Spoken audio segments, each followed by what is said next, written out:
几乎每一次直播的时候都会有人进来问老沙什么时候有猫爪。其实我也是在被动等待，因为我现在是完全不做猫爪了。为什么？因为我做不过我的徒弟呀，每次等多巴胺猫爪都要等1个月左右。这次他们更新的是迪莫尼5宝还有泡泡玛特茉莉的新款，茉莉的款式上面还带了正版的茉莉蒙粒。我就问那个猫爪手作人，我说有必要吗？配件都要搞这么贵的？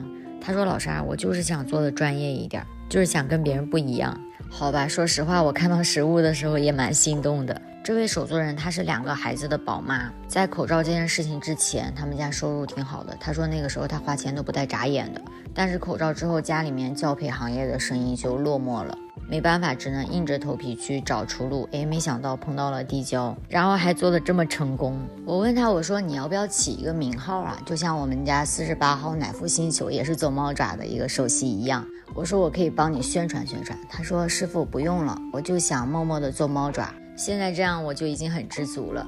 好吧，那我就尊重他的决定。